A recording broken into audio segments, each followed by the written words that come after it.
Dear colleagues, I'm very glad to see you and hear you today. And we start our seminars.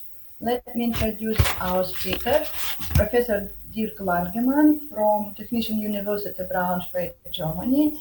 And the title of his talk, Reaction-Diffusion Equation for Modeling Locally Resolved Life Science Application. Welcome, Dirk. So, okay, start seminar. Hello, everybody. Thank you for the invitation. I must admit that I was not absolutely sure what to present to you, and I decided to take a class of partial differential equations, which are quite interesting for modeling locally resolved life science applications. And I prepared something like a lecture, like we did during online teaching in COVID times. And so I decided to develop the things here. And first, I want to tell something about the interaction of a local description of some life science application and some local resolution. That means some position dependence, which leads to a reaction diffusion system. I would like to show you some applications, and then I would like to come to a more analytical point. These are the diffusion-driven instabilities. So diffusion is a typically leveling process, a leveling mechanism, and nevertheless, it is able to provoke some instabilities. And finally, I will show you some numerical simulations and discuss with you about the solution behavior of these equations. First, I start with the local system and the locally resolved system. That means I describe the interaction between the reaction between the components of the vector Q. They are connected in the first term. This is this term here, only depending on the components of Q at a certain time instant and a certain position. And next, there is some local resolution. That means some diffusion process, and so the chemical material, the populations, they spread out. And the reaction term, I noted it in blue, gives a quite well-known class of ordinary differential equations. Now we have used a vector Q of two components, U and V, and we have a function capital F and capital G, and they determine how the component U and V change. And we can typically extract some factor U and V, and we have some growth factors here with small f and small g.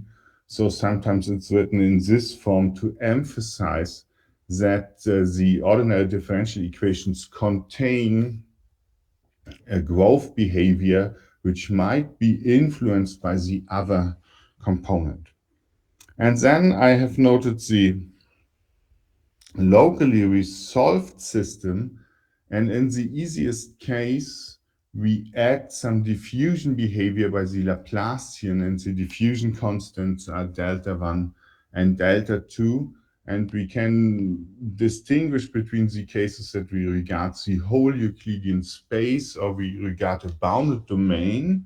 And this bounded domain, of course, has boundary conditions. And on one hand, for simplicity, and on the other hand, not to influence the system too much on outer influences, we use no flux boundary conditions or Newman homogeneous Newman. Dirk, excuse me. You consider case constant diffusion only? Yeah, it's. I think it's enough for the beginning. It's. Yeah, of course, you could regard some position dependent or yeah, even time-dependent diffusion constants, but to make this tour now, I decided for some constant diffusion in delta 1 and delta 2. Yeah, right. And next question about reaction. In your situation, can be convection term or only absorption and source term? First, there's only a reaction, purely local, no convection until now, and only this quite boring term of the diffusion. So very well-known terms. That is some charming point of this equation. They are formed by easy ingredients. Okay, thank you. Yeah, and thank you. I would like to start to say something about the stationary points of the local system. Our stationary point is Q star, or it's formed by U and V star, and there the reaction is zero, so we have no change of U and V.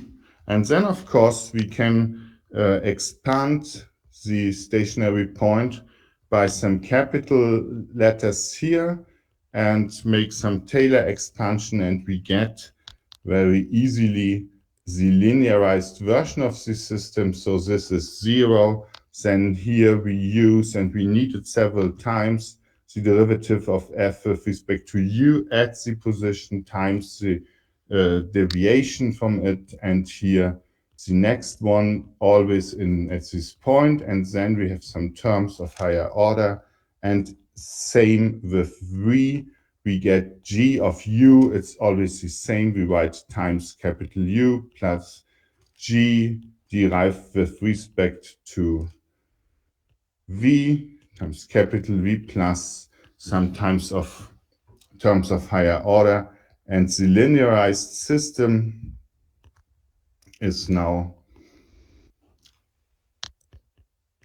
something which we have well understood until now. It's only the local system. So here we have the Jacobian J times the vector of the displacement from the stationary point.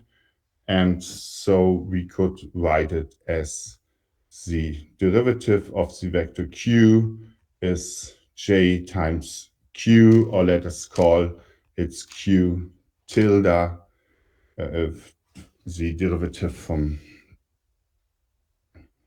the displacement from the stationary point q.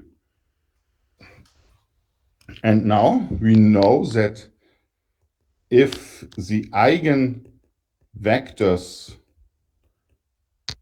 of these Jacobians, if they fulfill that the real parts of them are lower than zero, then we know that the limit for t to infinity of this deviation is zero for all initial values of q. So that is one simple thing from the basic course, and we call this situation that the stationary point is asymptotically stable. Yes, it leads to an equilibrium.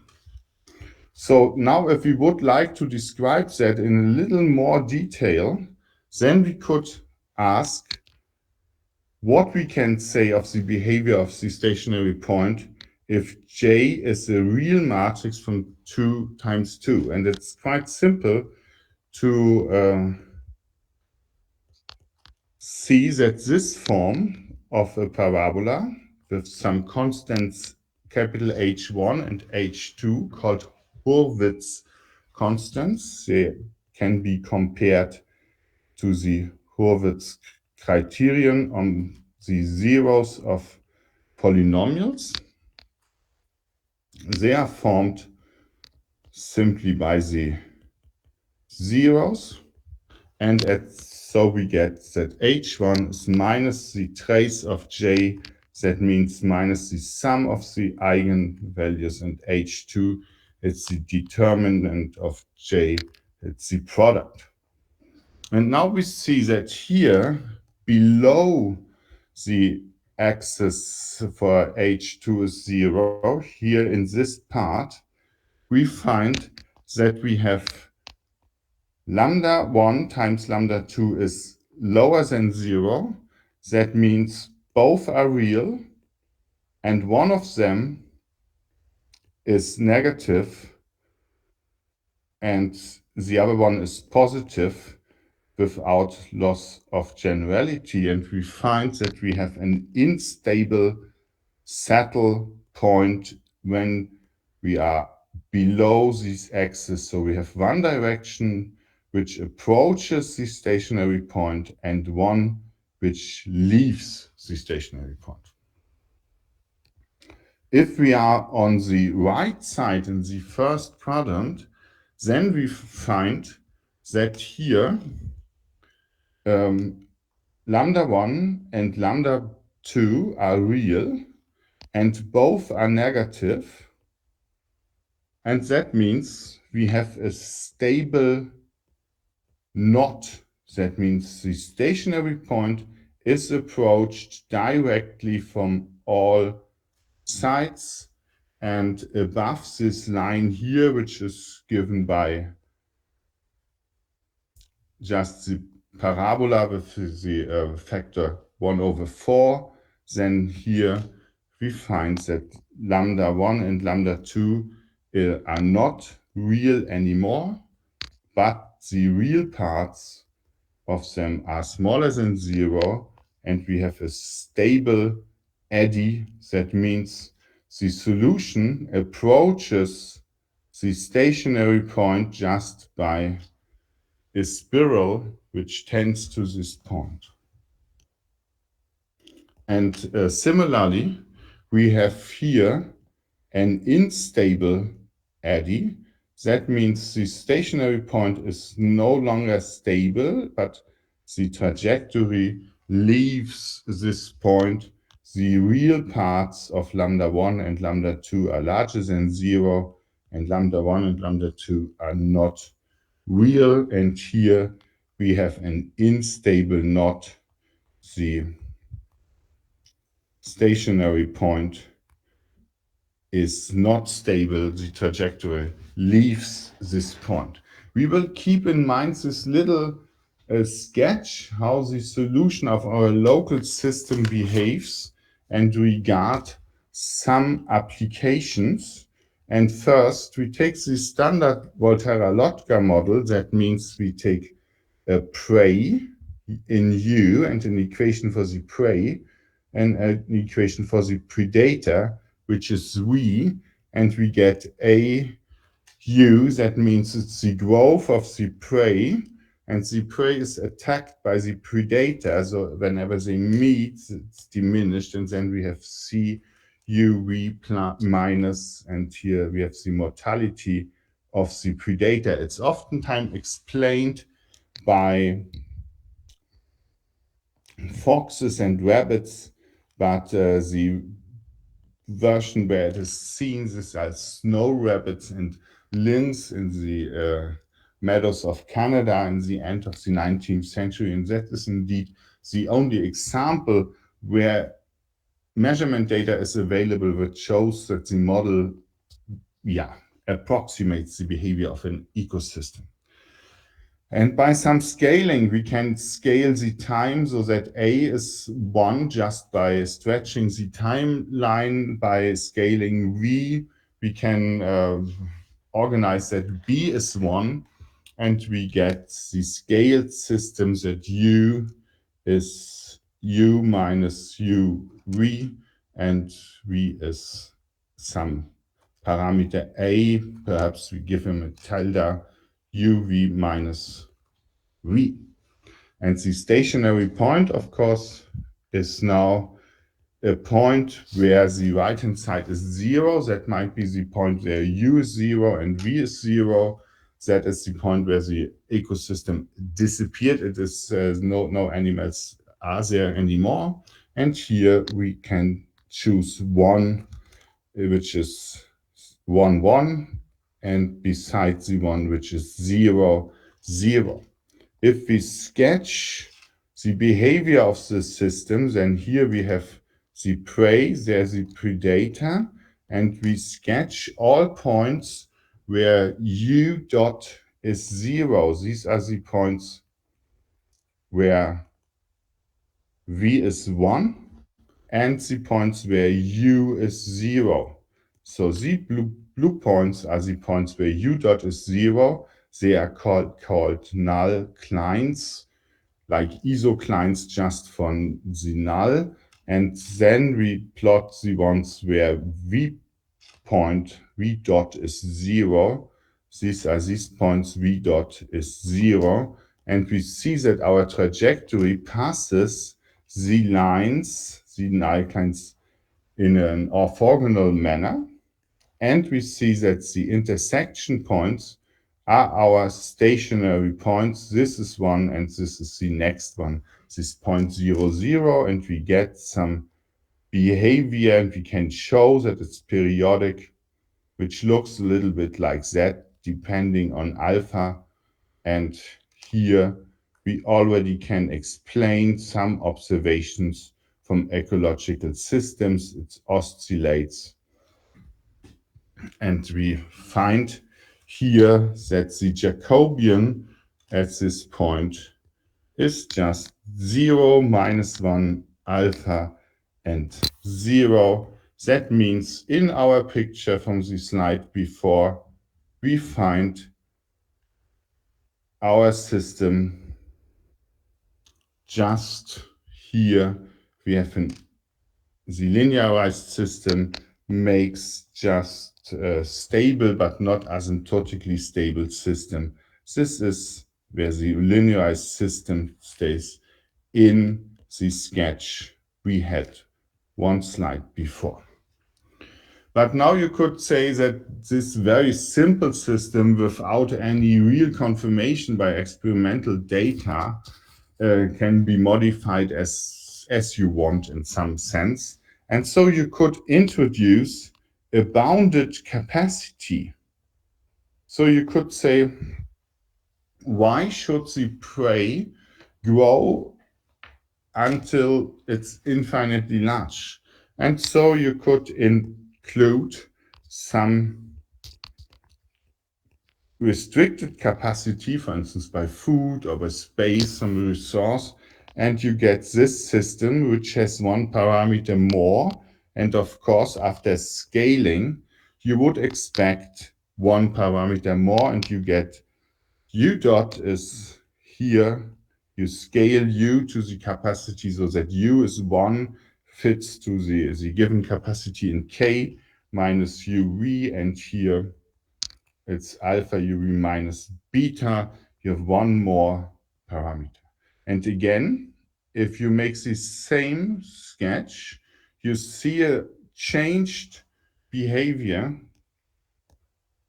First, the null cline of v dot is 0 is again such orthogonal lines. V dot is 0, and the point here, that is just the point beta over alpha.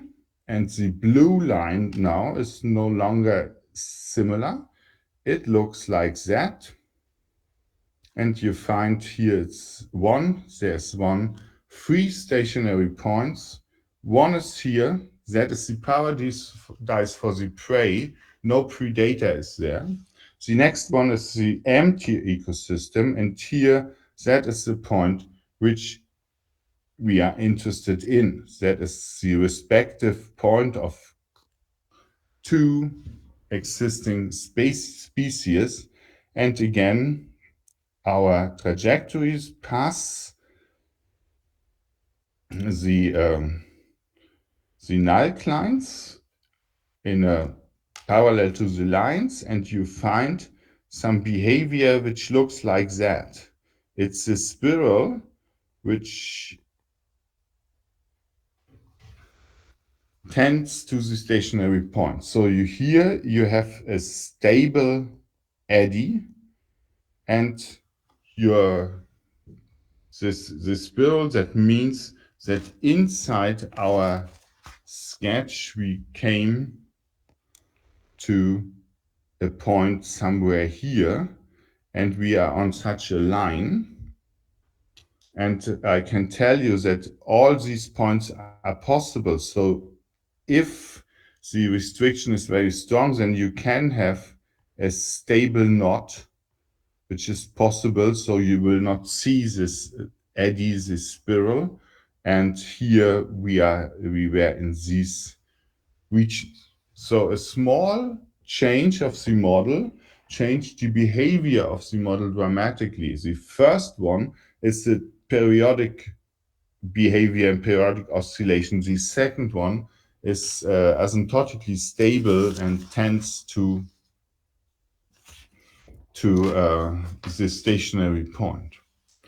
So if we would like to, now I have the bounded capacity written here. It was foreseen for this slide. So we will continue with the next example. We regard some population dynamics to look for another system which has some stable, asymptotically stable points, which we could connect with a coexistence.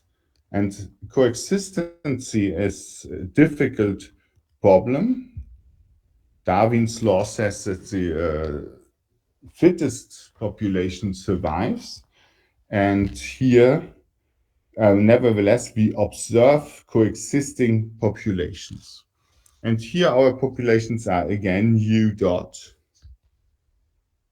And now I introduce the equations first. Here we have some growth behavior in U and V, and it is restricted by some bounded capacity. So here we could think about some mutation if we have bacteria or some species which are very close to each other. That, of course, is a leveling procedure because one organism tends to the other one. And here we see some system which is named after Gause, who introduced these equations, and we can write them in the following form. We have a growth. This is just an exponential growth. And then we have some restricted resource. That means both populations together compete for the resource. We have here some restricted resources. And then we have some competition term which is given in this eta. So we can write it in this form, the meeting of both populations, like in the predator prey system before, they affects the growth. That is the competition term. And here again we have the mutation from one to the other species. And the competition term is interesting because if eta is smaller than 1, then it's not really a competition, then it is a cooperation. Meeting the other population is useful, it's some kind of symbiosis. And only if eta is larger than 1, then we have some real concurrence. So here in the first picture, I have given the example where eta is 1, so there is neither nor of this. It's a standard competition, and eta is 0. That means that every population, wherever you start, for instance here, develops and tends to this line, continuous line of stationary points, and they collect on this line. If in the next example, eta is smaller than 1, then we have some cooperation of the populations, and we get a stable stationary point here. And the trajectories coming to this point run like that. They come close to the former line of continuous points, and then slowly they move against the stationary point here and here. And we see this behavior, and we can have some memory to this continuous line of stationary points. Dirk, I have a question. In real situation, parameter eta is not parameter, is function depend on time. Yeah? You consider this case when eta is function on time. Because in your case, eta is fixed parameter, and your diagram depend on parameter. But in real life, eta is function. Yeah? Yeah, you could say that it's a function. It's in some sense, it's more a philosophical question. If you make some modeling in life science applications or in population dynamics, then typically all these parameters are rather unknown. So it's there's typically no experiment really to get it. The eta is, perhaps it's a dependence on other influences in the environment. It's not really depending on time. It depends on the availability of resources, perhaps, but nobody knows. There is no real function which we can find anywhere. There's some books on population dynamics, and they propose more and more complicated models. I agree, and you could regard that you have some growth factors here. By the way, if you introduce, for instance, some growth factors and say here they are depending on the time or on position, if you extend it to the locally resolved system, then you can make some simulations, but it's difficult to get a feeling what happens. So if you have different growth factors here, then you have this Darwin's law that the population, which grows faster, dominates the other. So you would not get the coexistence. For getting the coexistence, it is important to have, very simple model. And I agree with you that in real I understand your logic, but in real life, look at possible situation when in time change cooperation to competition. Yeah, possible. Yeah, I said it's possible depending on, you could say on time. If you say in winter time, perhaps you have less resources and then competition. And so of course, you could make the system more crazy. That's true. Yeah. Okay, thank you. That is absolutely true. And here we can do the same with this Jacobian J. It has a very simple structure at this stable point. At the stable point, it is -1 eta -1. And so you find that again, H1 is larger than 0 and H2 are larger than 0. And we are in the first quadrant, in the stable quadrant of our population. And it's quite similar in the next case where you have, this one is the case where mu is 1 and eta is small, epsilon is, no, not mu, eta is 1, so no extra competition or cooperation, and epsilon is larger than 0, so you get a stable coexistence of both types of bacteria, for instance. And here, similarly, you find that H1 is 1 plus 2 epsilon, and H2 is 2 epsilon. So you have a system which you have under full control. You can manage it. And here I have shown the trajectories that you see that really the behavior of the former system is inherited. And so you can continue and collect some of these models.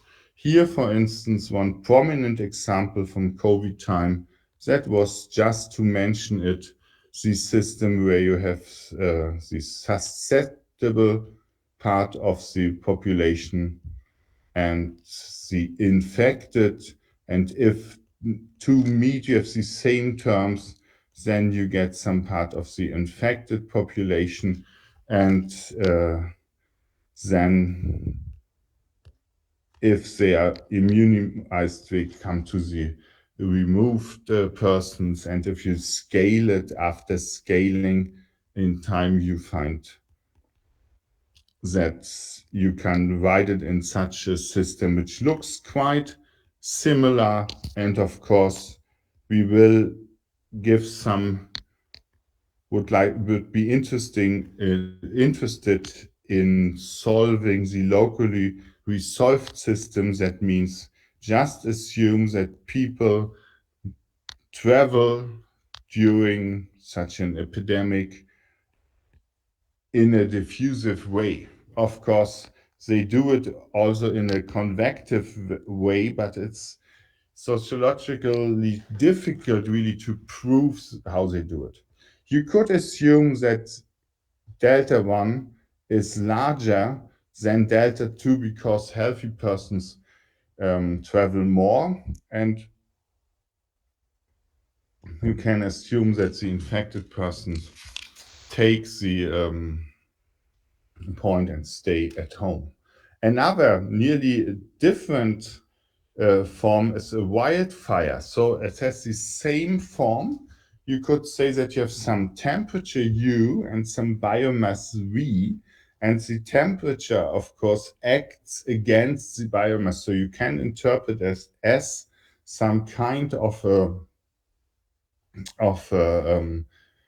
predator, and it's a work which is done by one of my colleagues and some others, and I just took it here to present the same form.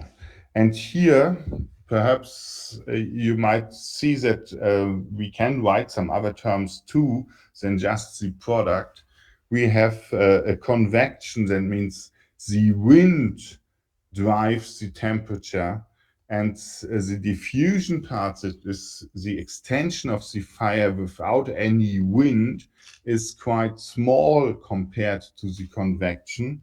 And then we have some terms transforming in some sense the temperature into a destruction of the biomass. And there's some more applied research in, and for instance, we have such strange behavior like shown here, that below the ignition temperature, of course, there's no fire, and above the power of destroying the biomass increases with the temperature, and you get some curves which look like that. Here they pass this null line again, they come down, and then it's no fire anymore. If you start with less biomass, then the remaining part is slightly higher, but not too much. I will show you later some computed picture. It looks like that. Here the dashed line is again the ignition temperature. So we have now 4 examples, and of course I agree with you that we could make it much more complicated in introducing other terms. And here I would like to make something like some kind of break and discuss how this stable systems, these asymptotically stable systems, can get unstable. And here first we investigate our local system. And our local system is, as we already have written down, just this system. And here we have the Jacobian J, and H1 in this criterion on the stability of the points. It's minus the trace of J, that's minus F derived with respect to U, always at the stationary point, plus G derived with respect to G. And H2, the determinant of J, it's of course this one. And now we remember for the conditions to be stable, the point U star, V star is asymptotically stable if both terms are positive. That means if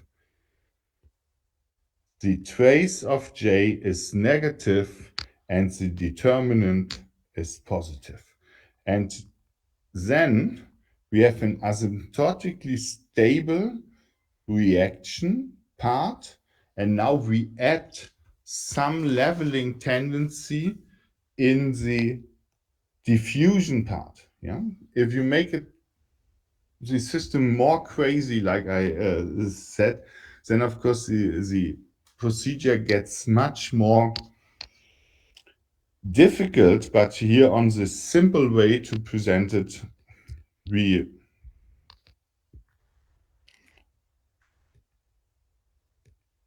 can handle this procedure. We regard the non-local system, and only the leveling, the very stable diffusion mechanism is added. So if you solve a simple heat conduction equation, then of course it tends to the stationary solution, and it's quite boring. And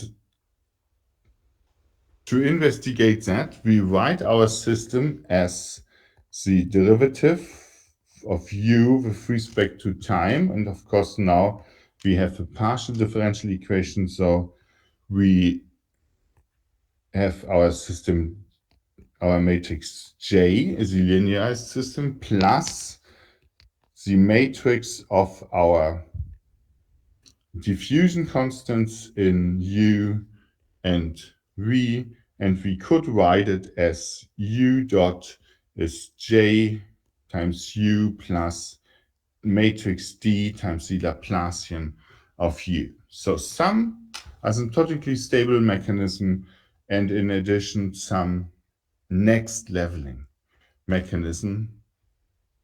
And we regard the system with no flux boundary conditions. And to investigate how this system behaves, we introduce the eigenfunctions of the Laplacian with these boundary conditions. We call them UK and QK, and we get that we have some positive eigenvalues of the negative Laplacian. We could write it in this form in omega, and we have zero flux boundary conditions. Of course, we know that we have a discrete spectrum and a discrete countable infinite spectrum, so the mu k grow over all bounds, and we can count them And in the 1D example of the interval 0 pi, then it's basic task in partial differential equation lectures, and it's cosine kx, and mu k is just k. But we can write a more general Fourier series. So we sum up over all k. We assume that a linear system, or we know that a linear system has some behavior with lambda k in time. And here we have the eigenfunctions qk. And we remark that if the real parts of lambda k larger than 0, or one of them, if one of them is larger than 0, then the solution of the partial differential equation of this reaction-diffusion equation gets unstable. And now we check whether that's possible. And we take now this equation, enter everything we had here, and we see that we get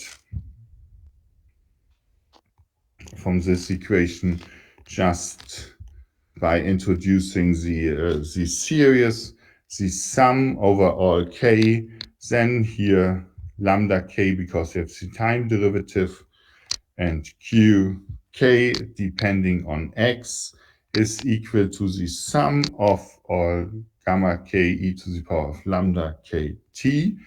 And then the matrix J is applied to qk, and here we have d times Laplacian of qk. And now we see why it was a good idea, as always, that now we have mu k square d times qk.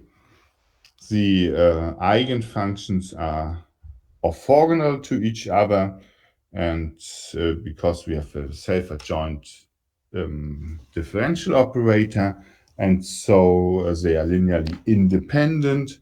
And of course we can here we find that they are linearly independent. And now we have some technical work to show whether it's possible that lambda k qk is j minus mu k square d times qk. That means we get a system which looks like the system we have already investigated. We look for the eigenvalues of j minus mu k d, and we know that the mu k are discrete values growing over all bounds. And here we see that we investigate the values h1 and h2 of this matrix again. Yes, these are the eigenvalues of this matrix. And here we find now the negative trace, and we can just compute it, and we find here minus f with respect to u, g with respect to v, plus some positive term. And we already know that this term is positive because the system is locally stable, and so we see it is larger than 0. Now we take h2, which is the determinant of j minus this one. And here it's a little more technical. So here we have written these squares because we know the sign of this term. And now we find that h square of this mu k is the determinant. We already know it from the condition that the local system is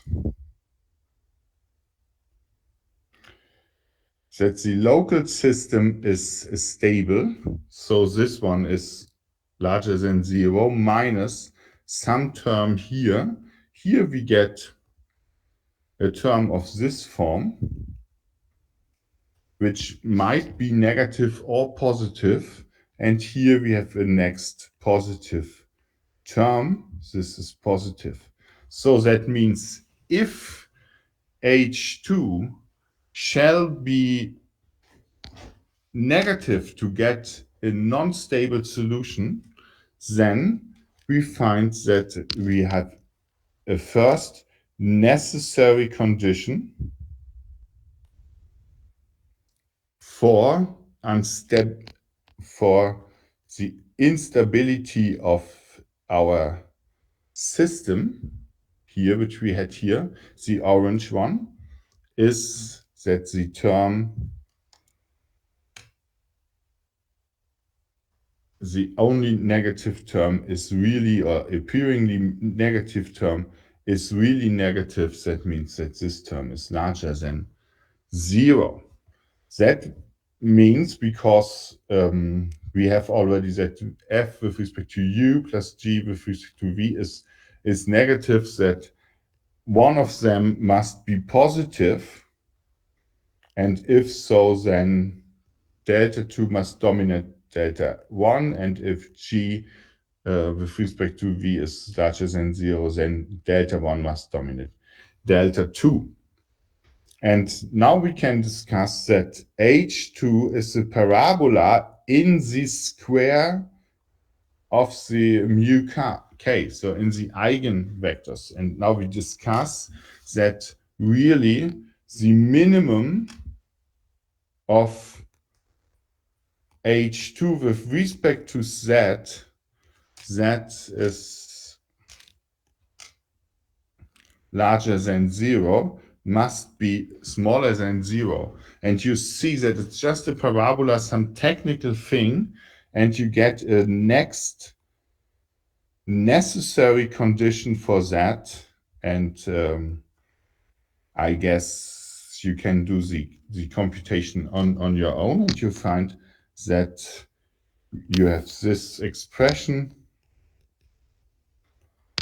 minus 4 times, this is the last term there, and here you find the determinant again, and so this might be smaller than 0, and so you know that the second indicator, the second Hurwitz constants might be negative, and so you get some instability of the system,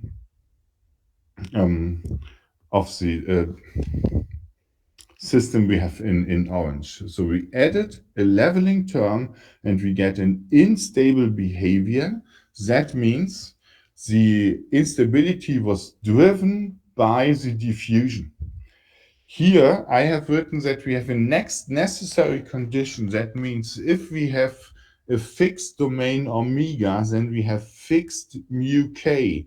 And the fact that the minimum of this determinant in H2 is lower than 0 is not really a reason that you really find some mu k, so that H2 of mu k square is lower than 0. It is only a reason that for some domain leading to such eigenvalues, you might have an instability. So it's a next necessary condition if you have a fixed domain. And now we can investigate all 4 conditions, and just to finish this, let me write it down. These 4 conditions: locally stable, that means they must be smaller than 0, and non-locally it gets unstable, driven by the derivatives. That means here you find that this term now is larger than 0. So if one of the derivatives is positive, then you have this dominating diffusion coefficient.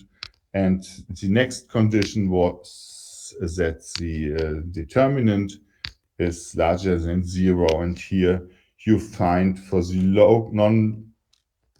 effect that the system is, the non-local system is unstable, sorry, that you get a next condition which allows you to analyze these systems, and these conditions are called Turing condition. These were something done by Alan Turing before he entered cryptology. He discovered these conditions. They are called after Alan Turing, Turing conditions for the diffusion-driven instability. And we now can use them to analyze the systems. I guess you are convinced that they are easy enough so that I can show you the numerical simulations and tell you what we see concerning these conditions. Here first we have the Lotka-Volterra conditions and equations, and I've shown you the pictures. I hope you can see them. First, I have given you the prey U and the predator V, and please remark that the initial conditions do not fit to each other. We have three oscillations here, the initial condition on U, and yeah, they end somewhere here, yeah, something like that. And the initial conditions are seen on the right side too. And then the system evolves and it has clearly a leveling tendency. So we have a stationary point which was oscillating, which was not asymptotically stable, and adding the diffusion leads to a leveling process. The solution gets smoother and smoother, and finally, if we follow them for longer times, then it happens something what we see here. We started here with some untypically initial conditions. So we put some prey population in an interval, and we removed some predator population in a local interval, and then we observe the system, and we see that it tends to the behavior of this oscillation of the predators and the prey, and that the local direction, in the position, dependency on position is leveled out. So let's try the next system. We have the Volterra-Lotka system with bounded capacity, and here I have used the black and white pictures, and you see the leveling effect is even stronger. If we remember the system, then we can shortly go back and have a look to this Jacobian. Okay, this was the Jacobian of this time, and we see here that the Jacobian of the system, here is our system, then we see that f derived with respect to u is smaller than 0, and that g derived with respect to u is smaller than 0, and we don't see any instability. We have the superposition of two leveling behaviors.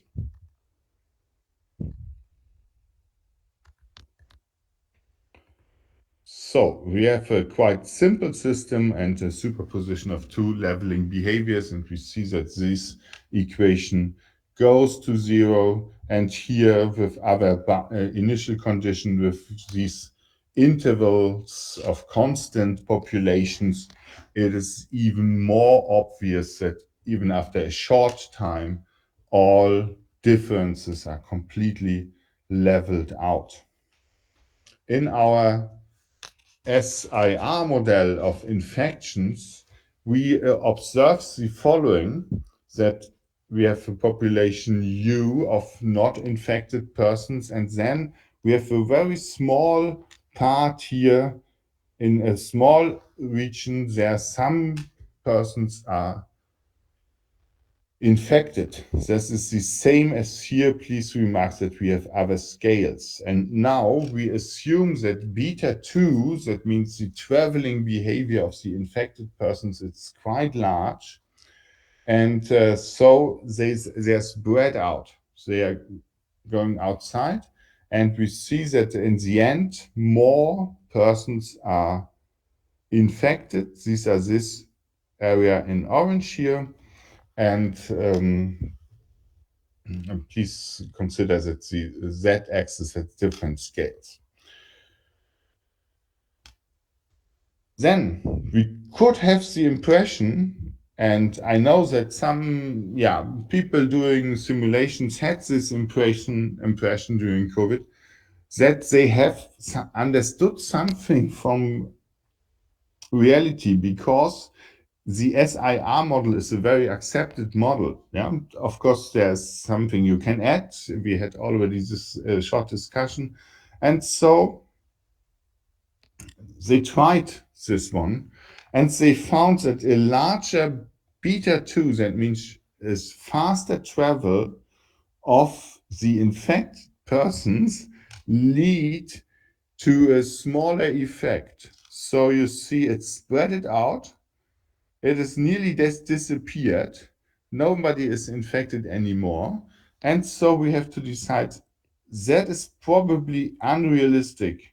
So something is in which is quite wrong. The SIR model does not behave well if you add this diffusion-like effect. And you see it's even stronger if you have no traveling of the infected persons. That leads to the effect that they stay at one position. You have no spreading. So in some sense, this is missed. You have missed the effect of the diffusion, and you would say, okay, here you have a strong indication that some further mechanisms are needed to describe this process. Yeah, finally, nobody had done any scientific simulations with this model. I just wanted to show you that adding this effect is, from a mathematical point of view, you can explain it and you get the feeling for this solution behavior, but from a modeling point of view, it's a completely wrong system. It's another point in this wildfire. By the way, here is the script, the plot of Mrs. Reich about the temperature and behavior of the mass and the temperature. This axis describes the biomass, and this one is the temperature. And here, even a very small amount of wind. Here, this is the wind direction here, and here shows you that the fire runs over the landscape and there's no diffusive effect. That means that it's another effect. Now we are looking for diffusion-driven instabilities, and so until now we don't have one. But we can construct some matrix J, and without loss of any generality, we say that the term F might be positive. That means we need a stronger diffusion of the other component. Yeah, we have an at least exponential growth of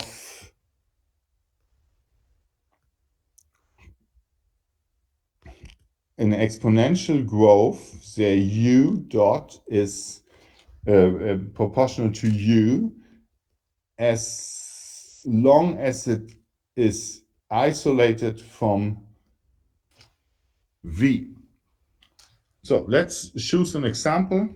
Just take this one and G with respect to V is 2, and then let's choose some other ingredients of the Jacobian which are fulfilling all conditions and look for some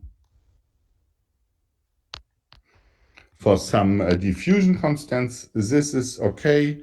Then we have delta 2 plus GV is larger than 0. That means that delta 2 must be larger than 2. So let's check. We have the local stability by this second condition it is always fulfilled. And now we have an interesting part that is fulfilling this equation. We set without loss of generality delta 1 to 1 minus, and here you have again some algebraic relations how to choose delta 2. It shall be larger than 0. That is quite easy to fulfill.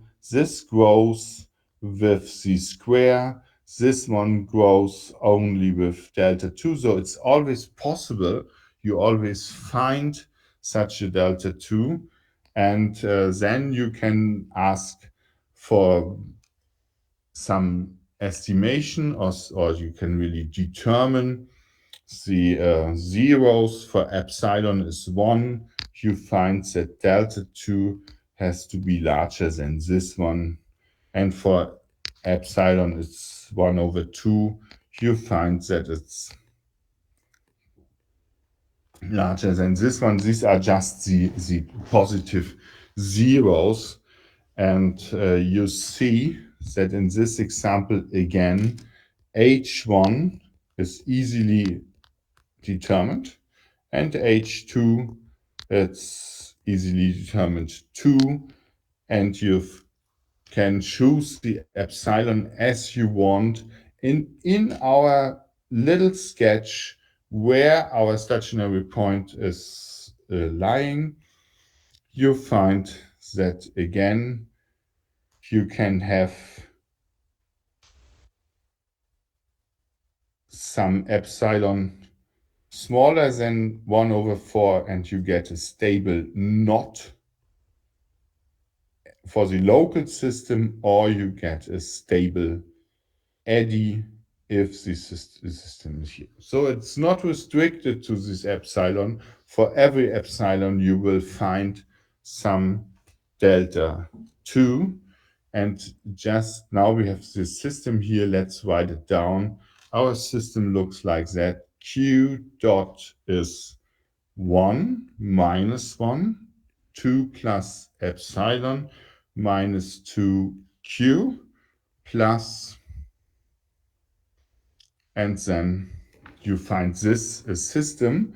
And please remark that here in this first component, we have this growth behavior of the first population alone, and it would be growth over all situations. This is something like an instability which is included. So that is necessary to have this instability. This instability in the local effect is suppressed just by the other component. That is some suppression of this behavior, and so the local system gets stable. And here we have a stronger diffusion to fight against Q1. So in the next term, this stability on the edge is determined because the second component can move. And here we have some simulations, and we see that again with the same initial conditions, we get a blow up of the solution. And if we make beta 2 a little smaller, then the solution does not blow up anymore. Here this solution goes up to infinity and to minus infinity respectively, and it is typically seen as the formation of pattern. Of course, the linear system makes no pattern because it goes to infinity or minus infinity, but if then for large values there's the next restricting effect of a saturation, then you have some pattern formation, and it is related to these effects here. Oops. Some pattern formation. I cannot write it down anymore. Sorry. So here the same effect with some large beta leading to some instabilities and some other ones. So we have seen that we had no system which really leads to some instabilities. And here I've brought you some system. And this is a description of a liver infection. You see a cut through a liver. The blue points, I hope you can see them, is the infected material infected by the immune response. The red one is the virus. So the immune response enters the liver via some blood vessels and combats against the virus. And that is why the infection is close to the blood vessels, which is the black hole. No, it's not a black hole there, but to these black points here. And there is the infection, and a little more outside there is the virus. And you get a system by some really reduced medical description, where U is the prey, the virus, and V is the immune response. And the inflow J happens through these blood vessels in theta. I know there are at least 100 forms and subforms of immune response of different T cells, and partly they interact to each other, but we have connected them to get a system we can investigate, and still investigate in such a system with a localized inflow over the sum of all signal over the virus, because this immune response is formed in the lymphs outside the liver, then it comes via the blood vessels. That makes the system mathematically, difficult to analyze. There are a lot of interesting questions and much less handleable than the other one. But you can, of course, make some observations. I show you the virus in a rectangle symbolizing the liver. In the upper line, the virus is attacked by the immune response, and finally it is thrown out the rectangle. In the lower line, there are some obstacles because the liver have some obstacles too, some blood vessels, some ligamenta, some skins inside, and the immune response cannot pass, and the virus neither. So the liver gets larger. That means the smallest eigenvalue of the system gets smaller, and the system would oscillate if it would be a plate in a lower tone. So the extension increases even if we have just made some obstacles in the same form, and we get some separation. The virus now can hide behind these obstacles, and the immune response cannot attack them, and that can be interpreted as a conification of these infections. And indeed, hepatitis infections tend to conify, and that's a real medical problem. For instance, this hepatitis B has over 2 billion of infected persons worldwide. And you could compare this situation with something like in Colombia, where in Bogota, where the capital, there's the central administration had the power, but the FARC were sitting in the hidden behind the mountains, like the virus was behind the obstacles. And it was for 40 years something like a chronification there. And as far as I know, it's still a very problematic situation. So this with this set comparison to the solution behavior of partial differential equations, I would come to an end. I would thank you, I think my co-workers, and I wish you all the best. Thank you very much, Dick, for a very interesting talk today. So lectures maybe. So the colleagues, do you have some questions, comments? I have question. Okay, please, Roman. Dirk, do you consider a case when your diffusion coefficient is not constant? What do you Simulate this situation. No, for example, degenerate. When you have if you think about this blood, this effect, you can model different different speeds of the migration of, for instance, the immune response. They have something like streets in the smaller blood vessels there. The cells can pass. And then, of course, it would be reasonable, and it's we have tried it to make a large diffusion constant along the streets and a small diffusion constants where are all these skins and barriers and obstacles are. Yeah, then of course it's not anymore before the Laplacian, but the divergence of beta 1 gradient U. more interesting situation when you consider model wildfire. If you remember, in wildfire you have diffusion coefficient. No, diffusion depend on U. Yeah. Yeah. The fire For this reason, spreads faster when U is. It's very significant for temperature, because when you drop out this term, you lost interesting information about fire. Yeah, you can say that you lose interesting information, but the information is not present. Nobody has this explanation.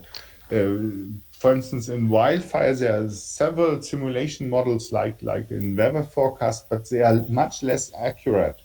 And so it is interesting to consider them, but to get a feeling about the solution behavior, it's a good idea to start with simple equations and then add next effects, like for instance this. Yeah, but here appear question about convergence. Your special homogeneity, no, homogeneous case to inhomogeneous case. Not clear. Your solution converge or not. No, for example, if you consider a full equation for wildfire, yeah, and after then you consider partial homogeneous case, V prime, blah blah blah. My question is, solution, original equation, go to solution your equation. Roughly speaking, partial homogeneous equation. You mean if I whether the nonlinear equation tends to this equation if the nonlinearity goes to zero. That means you ask whether it's a perturbated system or a singularly perturbated system. No, original equation. No, look at, you have a convection, yeah, and vertical convection and diffusion. Not clear. If you solve, for example, numerical, yeah, numerical, you compute numerical solution for original equation. After that, interesting this numerical solution go to partial homogeneous solution or not? And very quickly. Sorry, how quickly? Exponential or trivial, because you have convection term. Yeah, the convection term makes it it travels in some Yeah, sense over yeah, this. yeah, yeah. For this reason, your result concerning wildfire is conditional, because because it's far away from real result for original equation. In my opinion, maybe I'm wrong. Yeah, there is always the balance in modeling. If you try to consider Yeah, everything you know, then hopefully you know the constants in, or you try to understand the qualitative behavior in just regarding the terms you can handle. Yeah, and for instance, this psi, to say another point, which was determined by some experiments making a restricted fire and see how fast the burning process is, led to this behavior, this nonlinear behavior in the yeah, yeah. right button. And so you can say you have to use this equation, but you could say, okay, let's try for analytical investigations not to have a jump or make it piecewise linear and ask how the solution changes. And I would say if it changes too much, if it reacts like a singularly perturbated system, then it was the wrong model, because you don't know, typically you don't know all these additional effects. The system must Yeah, be but robust. Dirk, linearized approach give you only local information, it's not global. For this reason question, what happened in global in time? Do you Um, understand? Yeah, you are right. That that's very difficult to say. yeah, I understand. For this reason, I ask you about this. You analyze this or not? No, Yeah, no. you are right. Okay, thank you, thank you. So now questions, maybe comments. Dirk, I have some two questions. Maybe it's related with liver infections models. So my first simple questions. What is? Oh, liver is at the last Oh, here. sorry. Yeah, stop. It's here. What does the parameter theta? What does it mean in the GU? Uh, What is theta, it? That the domain, this is the domain where the blood comes into the liver. These are the vessels, yeah? They bring the blood inside, and together with the blood, the immune response enters the system. So we thought about such liver looking, we have these slopes looking like that, and then some blood vessels are incoming here. And they, uh, yeah, quite large. If you prepare a liver for kitchen, then you see these incoming blood vessels. And so if you think about a cut, then in this domain omega, you would have some incoming blood vessels, and these are theta. Here, the immune response is coming. This is, yeah. And Dirk, you have typo in the equation for v prime. Maybe you have Laplacian v. Oh yeah. Oh yeah. Thank you. And That so is. this is my comment. sorry, it's not problem. And my second question: could you explain the? Of course, the G of U is a non-local term, and could you explain the why the storm arising in your model? What's the effect described using the storm?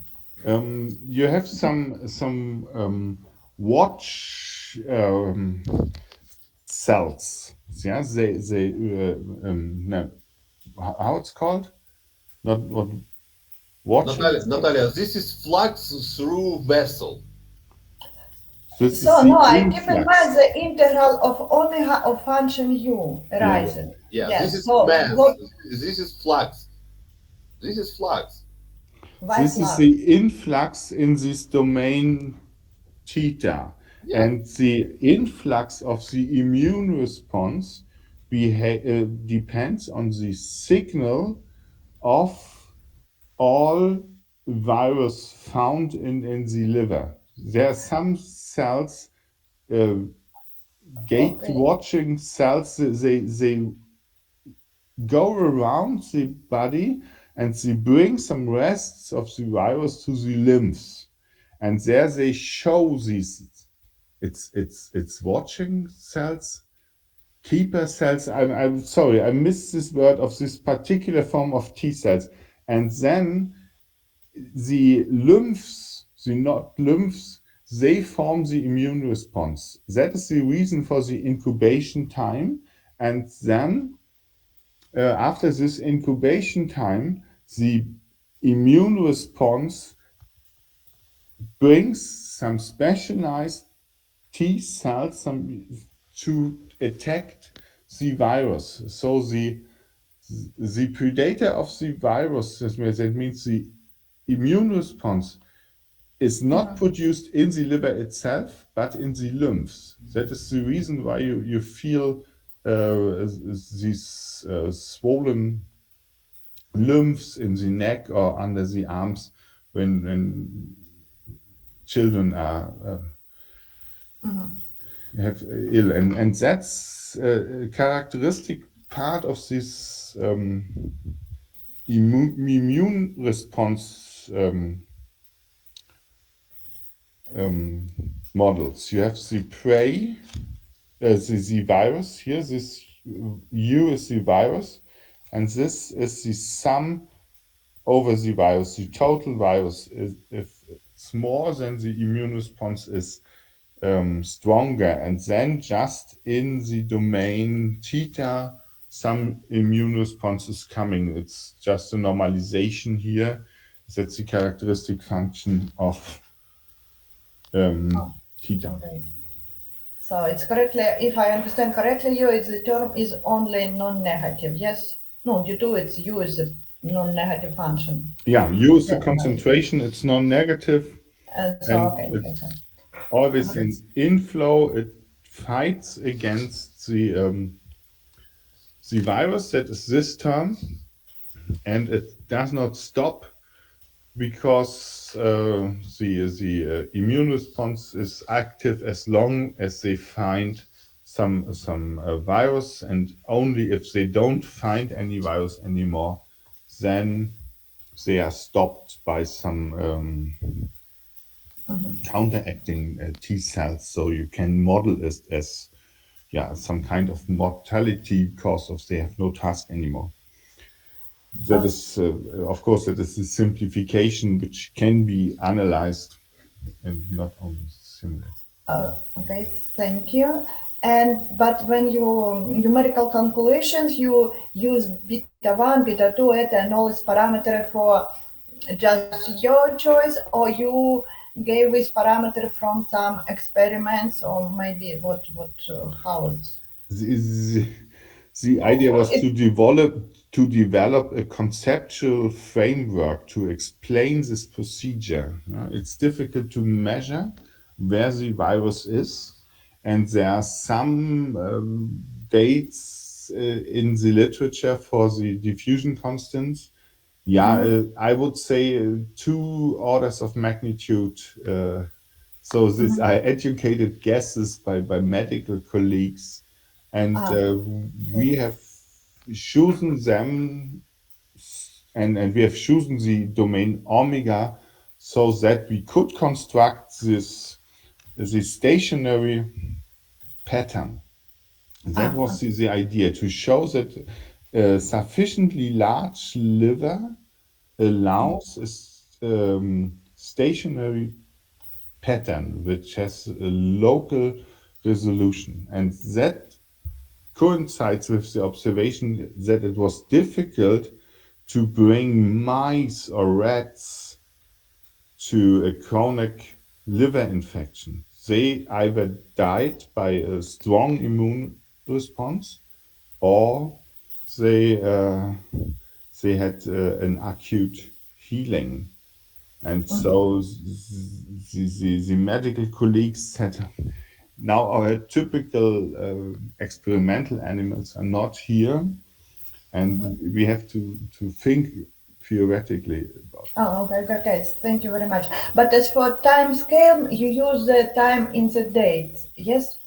Or Yeah, what? yeah. These are dates. So after Okay. the incubation time is very long, because the virus of hepatitis is very small, and it does not do too much. Perhaps you have heard that even there are some persons who live with this virus without recognizing it.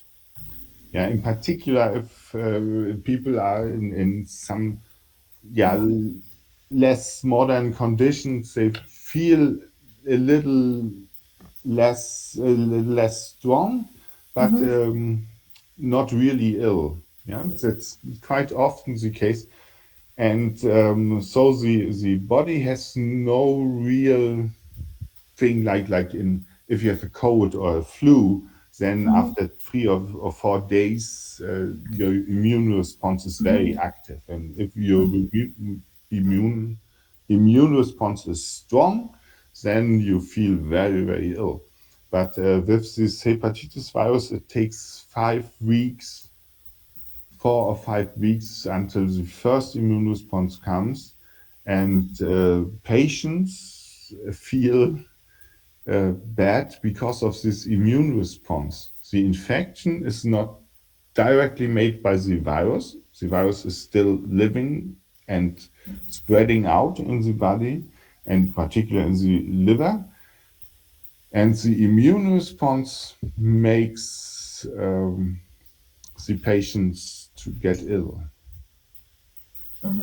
Thank you very much, Dirk. So very interesting. So, yet comments, questions, colleagues? Okay, thank you very much, Dirk, again, for your Thank very, you. very interesting talk. And we wish you so good luck in your investigation, and hope we hear you some results, research results. So now we finish our seminar today, and thank you very much for all of us, and special for Dirk. Thank you.